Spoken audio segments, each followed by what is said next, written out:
Have you ever found yourself lost in the dusty trails of Dodge City, hanging on every draw of a Colt revolver? Well, saddle up, because today we're diving deep into one of TV's most iconic westerns. Aired from 1955 to 1975, Gunsmoke wasn't just a show, it was a cultural phenomenon that shaped the frontier of television storytelling. But amidst the gunfights and saloon showdowns lie hidden gems and details that even the most eagle-eyed fans might have missed. Let's uncover them, shall we? The hidden poster. If you're a fan of Gunsmoke, you might think you know everything about this iconic Western series. But there's a little secret hidden in the very first episode that even the most dedicated viewers often miss.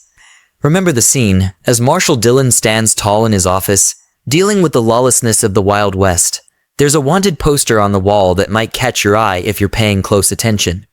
It's not just any poster, it's for the infamous outlaw Billy the Kid, a real American fugitive that was said to have taken the lives of 21 men before he was eventually taken down. This little touch adds a layer of authenticity and excitement to the scene, nodding to the rich history of Western legends. But speaking of Marshal Dillon, played by James Arness, did you know he almost didn't get the part? Well, many fans might not know that before James Arness famously took on the role of Marshal Matt Dillon on television, another actor had already brought the character to life, just not on screen. A man named William Conrad. He was the voice of Matt Dillon in the Gunsmoke radio show, captivating audiences with his deep, commanding voice. Despite his perfect portrayal on radio, Conrad was considered for the TV role, but was ultimately deemed too stout for the part, and that's how James Arness got the part instead, stealing a time slot. In 1967, something unexpected happened in the world of TV shows that many viewers might not know about. You see, the popular show, Gunsmoke, was facing the axe. It was almost going to be cancelled. But then, something remarkable occurred because of a man named William Paley. He wasn't just any guy. He was the big boss at the network. And guess what? He and his wife were huge fans of Gunsmoke.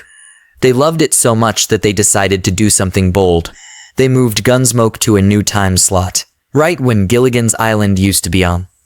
Now, Gilligan's Island was this fun, quirky show that lots of people enjoyed. But when Gunsmoke took its place on Monday nights at 8 p.m., it was like a sudden curtain call for the island crew. Fans of Gunsmoke were thrilled, of course. But for Gilligan's Island fans, it was a real bummer. And just like that, one show's joy became another show's end. The mysterious gunfighter. One intriguing tidbit from the show involves the mysterious gunfighter from the show's unforgettable opening credits. Ever wondered who that man was, squaring off against Marshal Matt Dillon in the intro? Meet Arvo Ojala. While his name might not ring a bell, Arvo was a renowned gun specialist in Hollywood, helping many actors and actresses perfect their Western roles. Arvo's lightning-fast quick draw made him the ideal choice for the gunfighter role in Gunsmoke's opening scene. But his contributions didn't stop there. Arvo was the expert who trained James Arness, ensuring that his portrayal of Marshal Matt Dillon was as authentic and convincing as possible. So, the next time you watch that iconic opening sequence, remember Arvo Ojala, the man behind the scenes who made it all look so real. Dennis Weaver auditioned twice. Dennis Weaver wasn't too sure about his first shot at auditioning for a big TV role. He felt like he didn't quite nail it the first time around. But here's the twist. He wasn't one to give up easily.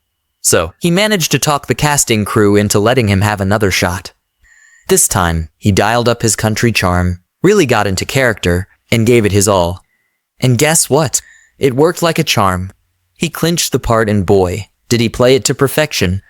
It just goes to show, sometimes a second try is all you need to hit the mark. James Arness shooting struggles. Many fans of Gunsmoke might be surprised to learn that James Arness, the iconic Marshal Matt Dillon, had some challenges behind the scenes due to war injuries.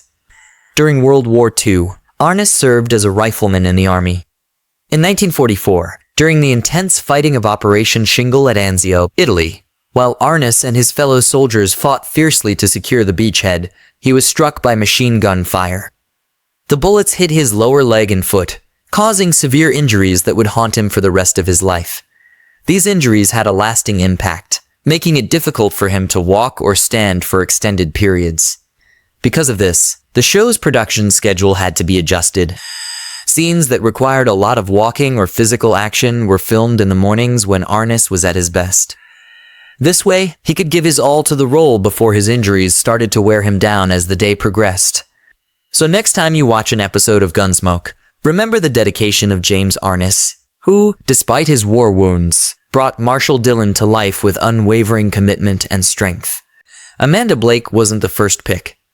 Amanda Blake's character, Miss Kitty Russell, is one of the most beloved figures in the world of Gunsmoke, but not many people know that she was not the first pick for the role. Can you imagine another actress as Miss Kitty? For fans of the series, Miss Kitty is more than just the proprietor of the Long Branch Saloon. She's the heart and soul of Dodge City. From her very first appearance, Miss Kitty stands out with her fiery red hair, sharp wit, and unwavering courage. She's a businesswoman with a heart of gold, always ready to lend a helping hand or a sympathetic ear to those in need. Whether it's dealing with rowdy cowboys, offering sage advice, or standing up to outlaws, Kitty is a force to be reckoned with. Many fans of Gunsmoke might be surprised to learn that Amanda Blake wasn't the first choice for the role of Miss Kitty Russell. Initially, the producers offered the part to Polly Bond. Polly was a talented actress and singer known for her work in radio and early television. However, Polly Bond decided to decline the role, choosing instead to retire from acting to focus on her family. This decision opened the door for Amanda Blake, who would go on to bring Miss Kitty to life in a way that resonated deeply with audiences. Blake's portrayal of Miss Kitty became iconic, blending toughness with warmth, making her one of the most memorable characters on the show. Her ability to embody the spirit of the Old West and connect with viewers ensured that her performance would be remembered and cherished by Gunsmoke fans for years to come. John Wayne recommended James Arnis. Many fans of Gunsmoke might be surprised to learn that James Arnis wasn't the original choice for Marshall Matt Dillon. Imagine a world where John Wayne, the iconic movie star, was patrolling the dusty streets of Dodge City every week. Intriguing, right? The story goes that the network initially had their sights set on John Wayne to bring Marshall Matt Dillon to life. After all, Wayne was already a legend on the big screen, so why not bring that star power to television? But there was a hitch. Wayne wasn't too keen on the idea of committing to a weekly TV series. He had a busy film career and wasn't ready to tie himself down to a demanding TV schedule. Instead of just walking away, John Wayne did something remarkable. He suggested his good friend James Arnis for the role. Wayne saw something in Arnis, his rugged looks, his towering presence that made him perfect for the job. It was a recommendation that would change TV history. When James Arnis took on the role, he became the face of Gunsmoke for 2 decades, embodying the stoic and heroic lawman that fans came to love. But here's another fascinating tidbit. Even though Wayne turned down the role, he didn't just step aside quietly. He lent his considerable star power to the show in a different way. For the premiere of Gunsmoke, John Wayne filmed a special introduction. The cast and crew were unaware of this surprise, so imagine their delight when they gathered at Arnis's house to watch the first episode and saw Wayne himself on the screen. In his intro, Wayne clarified that he wouldn't be appearing in the show, but he gave it his full endorsement, calling it one of the finest works of its kind he had ever seen. Well, our time in Dodge City has come to an end, but you can subscribe to our channel for more interesting videos about old Hollywood cinema.